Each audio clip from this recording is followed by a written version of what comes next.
सबको, बिजली सबको, उज्ज्वला योजना में रसोई गैस के कनेक्शन सबको, पानी सबको, सड़क का काम भी हुआ, बड़े बड़े कार्य भी हुए, लेकिन भेदभाव किसी के साथ नहीं किया।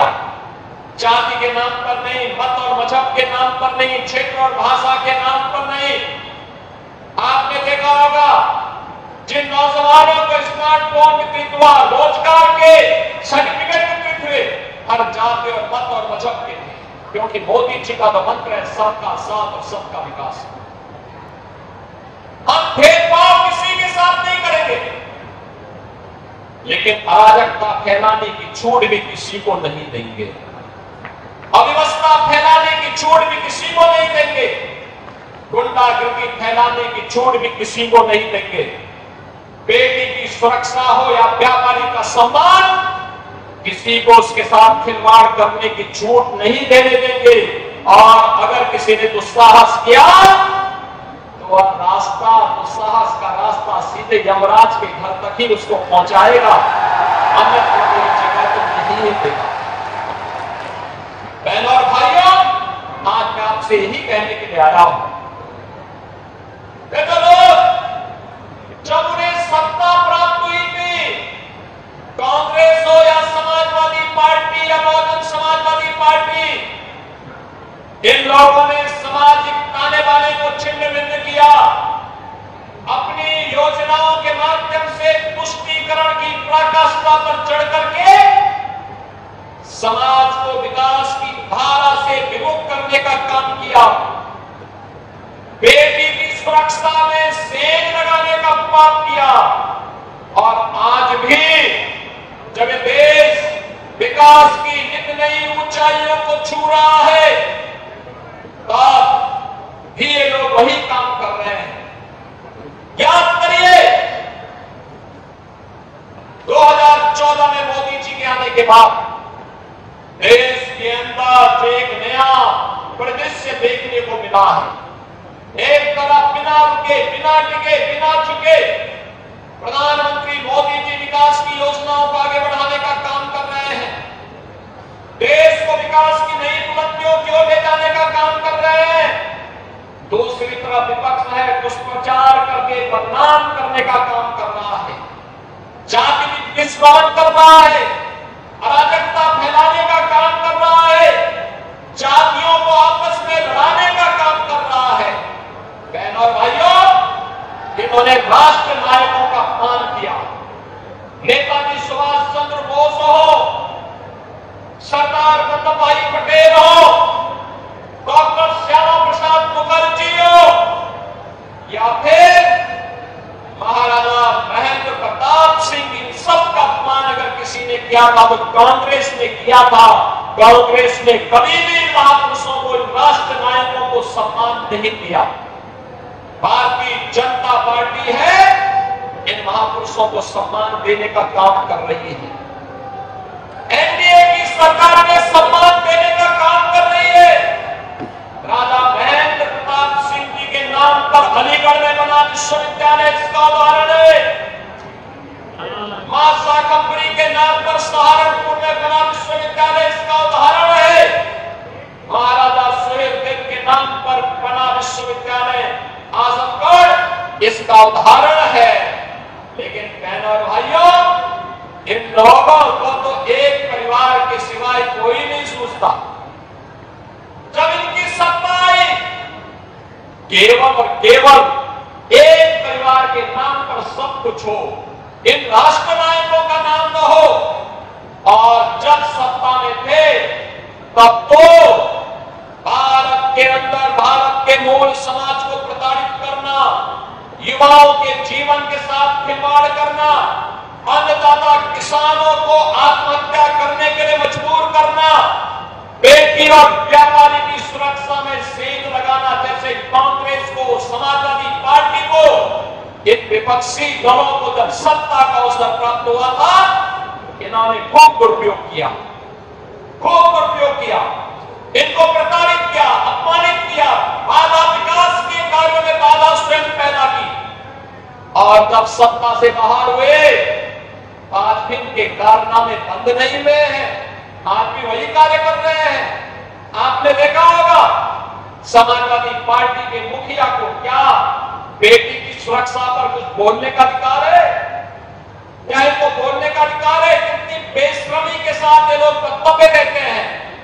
कोलकाता में एक महिला चिकित्सक के साथ जो कुछ घटना घटित हुई, पूरा देश स्तब्ध है, दुखित है, अपनी संवेदना व्यक्त कर रहा है, लेकिन बेशर्मी के साथ समाजवादी पार्टी के मुखिया के द्वारा उन दलितों का समर्थन किया जाता है।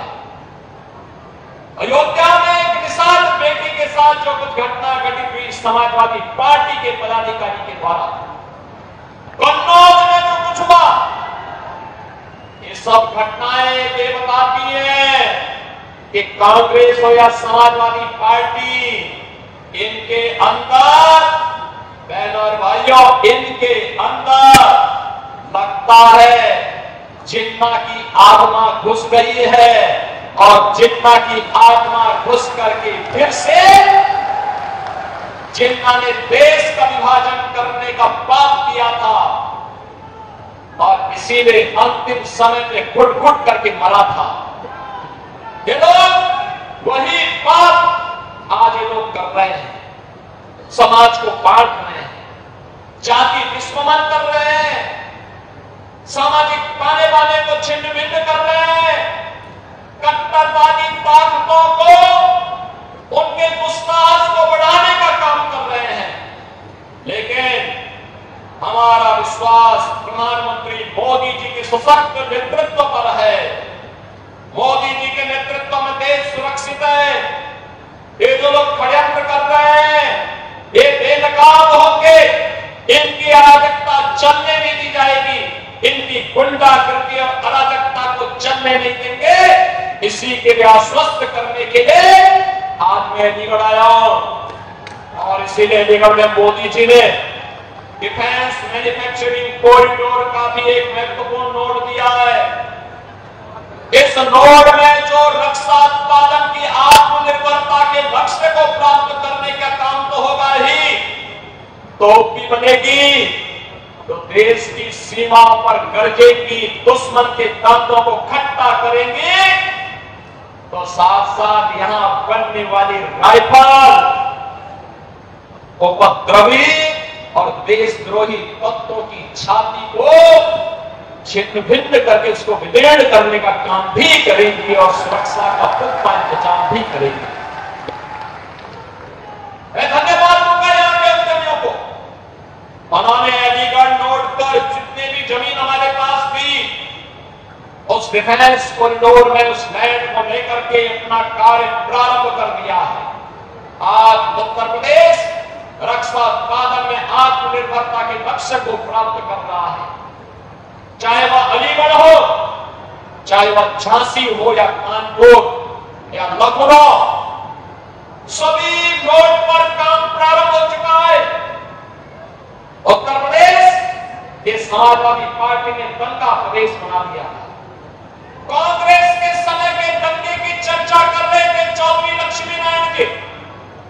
बहनों और भाइयों, मैं आपको आश्वस्त करने के लिए आया हूं, बेटी और व्यापारी की सुरक्षा के साथ भी खिलवाड़ नहीं करने देंगे, किसी वाहन के साथ किसी को खिलवाड़ करने की इजाजत नहीं देंगे, लेकिन साथ साथ किसी दंगाई को भी अराजकता फैलाने की छूट भी नहीं देंगे।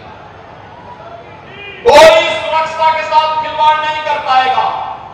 और मैंने पहले ही कहा, हम सुरक्षा सबको देंगे, सम्मान सबको देंगे, विकास सबका करेंगे, लेकिन अगर किसी ने कानून को हाथ में लेने का दुस्साहस किया, तो उसको लेने के देने पड़ जाएंगे। उसकी कई पीढ़ियों के द्वारा जो अनैतिक और अवैध तरीके से अर्जित संपत्ति है, इस संपत्ति को जब्त करके गरीबों में बंटाने का काम करेंगे। उसी प्रकार से करेंगे जैसे हमने प्रयागराज में किया है, माफिया की जमीन पर गरीबों के लिए आवास बनाने के काम किए हैं। और बहनों और भाइयों, आज हम सब वही कहने के लिए आपको आए हैं।